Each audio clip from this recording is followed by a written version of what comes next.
Please welcome Tom Schrake to the blue corner.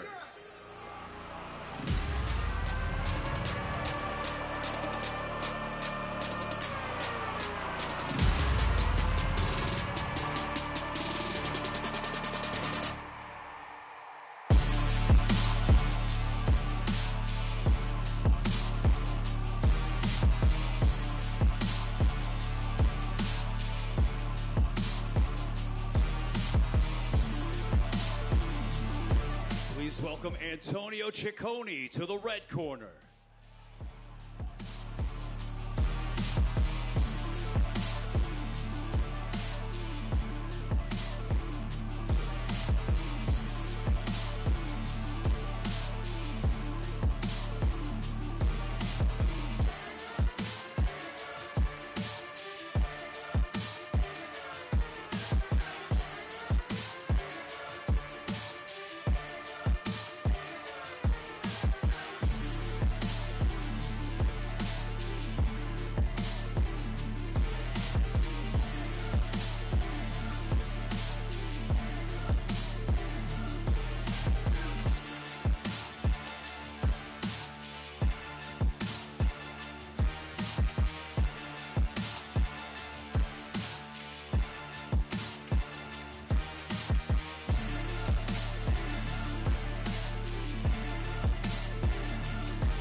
Ladies and gentlemen, your next match is scheduled for 1 round with a 7-minute time limit in the black belt division at 165 pounds.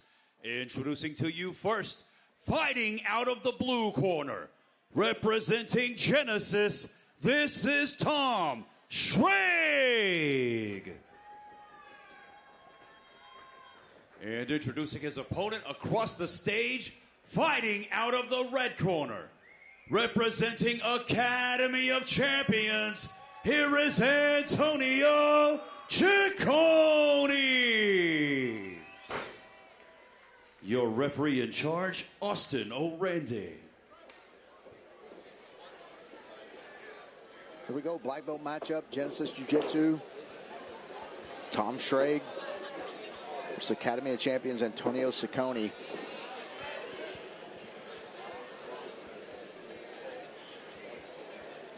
Cicconi looking to hit that takeover sweep from half guard into the rollover. I think that's called the old school. I forget. It drives me nuts when names of moves don't explain what the move is. So we call that one where you take their base over the takeover, then that one the rollover at our gym, just so I can coach clear in tournaments. But anyway, Cicconi with a tremendous half guard pull and sweep within about 30 seconds. And the butterfly guard here. Tom. Yeah, he's in a good spot. He's got a overhook on one side. He's got the butterfly hook. He's getting cross-choked. Notice that left arm overhook of Tom is grabbing the lapel. And then his right arm is grabbing all the slack out of there. It's short-lived, but I mean a collar choke. Attempt, nonetheless. Yeah, and he's got a butterfly hook on this side still. Yeah, and that overhook on the lapel. Those are hard to clear. It's good, though. Cicconi's not succumbed to getting stuck in closed guard. He's got a lot of options here. Advancing into half guard. Straight up passing the butterfly. Usually you'll see them go from butterfly to half guard to a pass.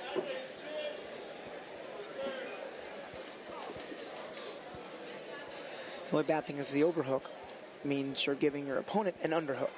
And if he gets to half guard or side control, that underhook's going to keep him pinned on the ground. But it looks like Tom's very aware of that. Notice he bailed on that overhook. So we can look to frame. Cicconi in a good position. Yeah, Cicconi in a position to pass whenever he's ready. That knee down inside with the toes over the top of the calf like we talked about earlier. Secures a full pass. Now, like if your back is taken, you got that feet crossed ankle lock. If you're in bottom mount, there's really no submissions unless you're Alex Yolinik. But from bottom side control, there are some weird submissions. You got the buggy choke, there are some lapel chokes. Certainly not a good position to be in. But there are some trick nuance submissions you can't attack from there. Yeah, some of my favorites. Oh yeah, figure who I'm talking to.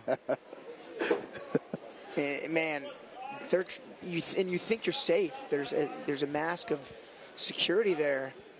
And then nope, your elbow's taken away from you. It's I don't do it to you, but mostly I sing lullabies to them whenever they're there. And so it eases their mind and they forget where they are. And they start reaching. They might sub me a couple times the first time I rolled, but then I just learned to keep my elbows glued to my hips. He's got that Bravo grip handoff. Notice he's going to hand it back off. Watch the left hand of Cicconi here. Grabs all the slack. So that Bravo grip, it's a double threat. It allows that left forearm to get wedged behind the neck to shut down blood flow. It also acts as an underhook, pinning that shoulder down. Yeah, and the having a lapel around the body like that almost does two jobs. It controls two parts of the body with one hand. So in this case, it's controlling that left shoulder and it's controlling the head because it's up against Cicconi's shoulder. So he's using the other arm to kind of manipulate the legs where he wants them.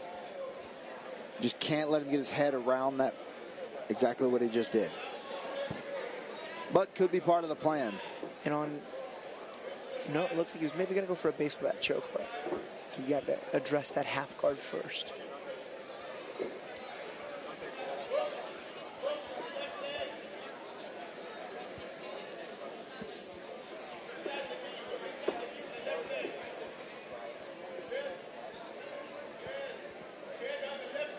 Yeah, if you're on the bottom and you're in this half guard position, your toes need to be tucked under between the knee and the hip of your opponent at some point so that if they do adjust their weight, you're able to elevate their hips and recover guard or recover to an advantageous position, or you'll get a sweep from there. So just like he's doing now, those toes are going underneath there between the knee and the hip. That high step over is the exception. That will happen. But it's a good opportunity for you to kind of shrimp out and make space if you're able to. Cicconi was looking for that handoff on the Bravo, but that big bump from Tom made him let it go. But he steps over to north-south and is now in almost on a Kimura. Notice how Tom's trying to flatten himself out, getting that right elbow back on the mat. But now that allows another volley of potential lapel chokes here for Antonio. As Antonio goes back into half guard. It's a nice pass. Into a knee ride. We'll see if he gets that right arm on the lapel. Man, Tom's not allowing for that handoff, but in using his hands to fight the handoffs, his hips are free for the transitions. As Antonio finds himself in full mount.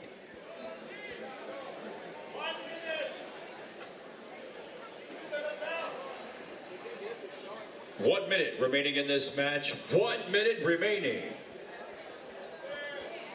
Nice transition there. Cicconi goes around that shoulder.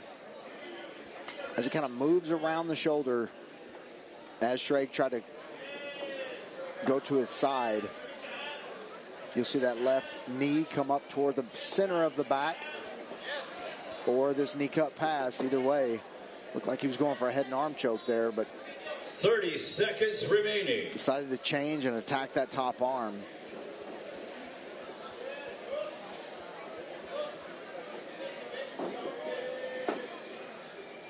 Giving up the back there. Anytime you're on this crooked and that arm is that deep in there, reach down and grab that wrist. Just push your hips forward up against their elbow. That crooked arm part is very, very effective, and it's nasty. Yeah.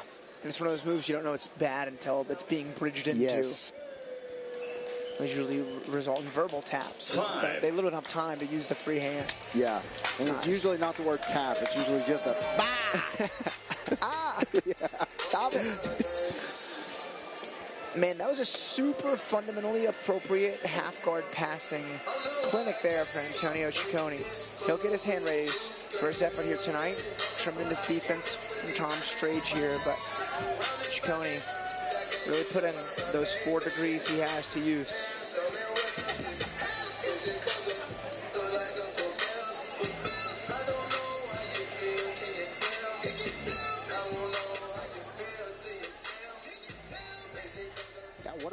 Let's go in here and make it official with Wayne Leggett.